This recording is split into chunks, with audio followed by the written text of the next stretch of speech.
to Kaylee, okay? Because she didn't know where Kaylee was at, but she knew who had Kaylee, okay? But she didn't know where they were holding Kaylee. And Casey told me, because I asked her, I says, well, why were you not where you said you were? And she says, well, Mom, if I'd have come home without Kaylee, it'd have been a red flag. You would have called the authorities. She goes, it wouldn't have been safe. You know, it wouldn't have been safe. That's why she didn't feel comfortable going to the authorities. She was very relieved when I drove her to the first police annex. If you listen to the 911, the first 911 tape, I drove her to the police annex, mainly just to say, can you help convince her I want to see my granddaughter? Because it just didn't make sense all at that point to me. There was a big red flag. Okay, I want to ask you a question before you go on. Yes. And having listened to the new information that you haven't even told me yet, step back, look at it objectively. Does it make sense to you? Yes, it does. Okay. Everything's making sense more and more every day. Okay. More and more. Because if I'd have known what I know how it now. does look to the outsider. Well, I know it does look weird to the outside world, but they don't know all the little things, all the other thing else that's going on. They don't know the conversations that we've had. And she told me in our conversation at the sheriff's department, or when we were at the video visitation, she said, Mom, remember everything I told you over the last month. Think about things that we talked about, where I said that we were, who I said I was with. You'll figure it out. And I, for a few days, was racking my brains. Well, I can't figure out what Tampa had to do with it and Jacksonville had to do with it. And I'm thinking cities. It's not so much cities as where she said she was at or what they were doing at that particular time.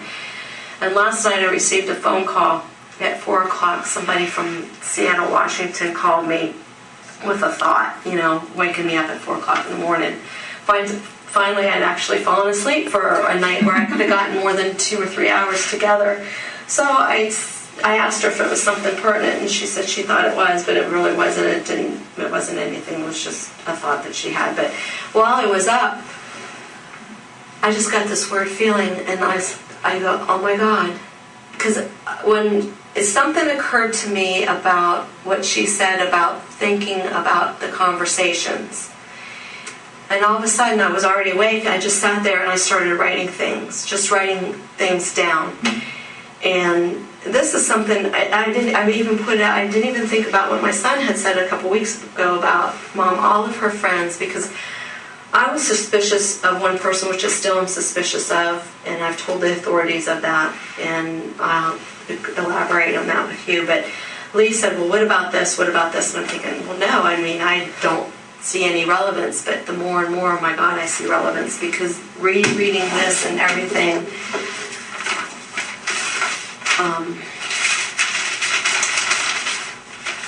Casey has stated, now, for a while there, Zanny has been referred to as the Zenaida. I never knew Zenaida's full name as Zenaida Fernandez Rodriguez until not too long ago, maybe a month or so ago. The babysitter's name is always Zanny, which was short, just like I'm Cindy, short for Cynthia. My friends don't call me Cynthia, they call me Cindy. So Zanny has been someone she's spoken with for pretty much just before or right around Kaylee's birth, so almost 3 years that she's been in conversation. That she had met this person through a friend that she'd met through Universal Studios. And this person was a young man who was a single dad, and he has a son that's a year older than Kaylee. So Zachary's going to be 4, where Kaylee's going to be 3. And they're about a month, a year and a month apart.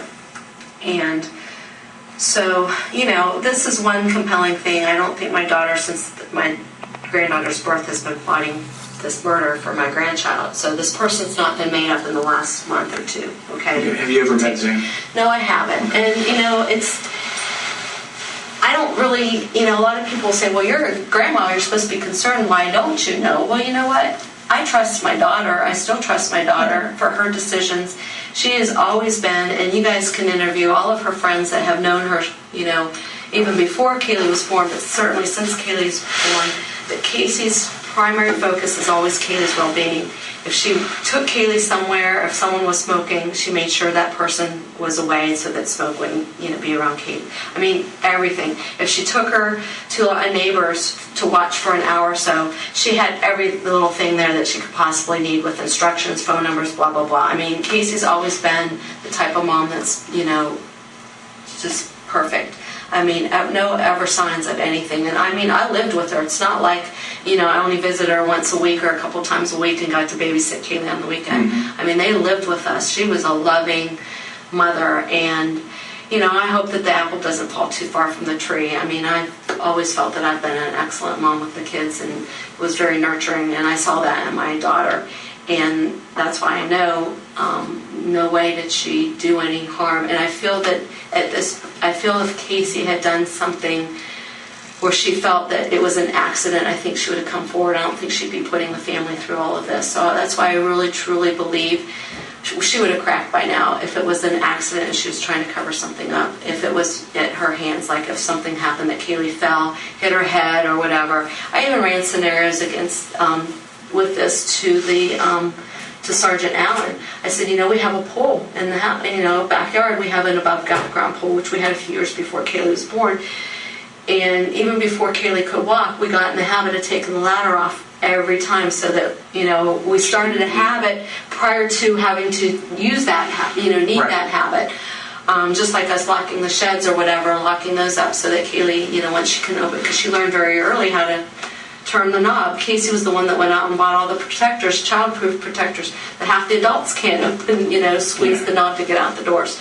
So, I mean, we're always very mindful of things like that. But I even asked them when they had the cadaver dogs in the backyard, did you check the rocks around the pool? Because we have our yard slopes. Right. Okay, so we had to build it up a lot. So we have a retaining wall where the pool is. And I said, did they look around the pool? Was there anything? What if she fell getting off the ladder or getting to and from? Because you have to climb the ladder up and climb down and never let Kaylee climb herself. We're holding her. So, God forbid something happens. She slipped with her foot being wet. They said, no, Mrs. Anthony, nothing like that. So that made me feel better in case of that as well. And just things like that. I put it out there, because it does cross your mind. Well, what if? That crossed our mind for a brief period of time, and then it faded away because I'm thinking that would be the only thing is if something like that happened in the house or whatever. If it happened at someone else's hands, I don't think she'd be protecting them. In my heart, I know she wouldn't be protecting them. If something happened that was an accident, I think she'd be, coming out and say it was an accident, I can, vouch for them, blah, blah, blah, and she wouldn't be putting the family and everybody through this. Okay. So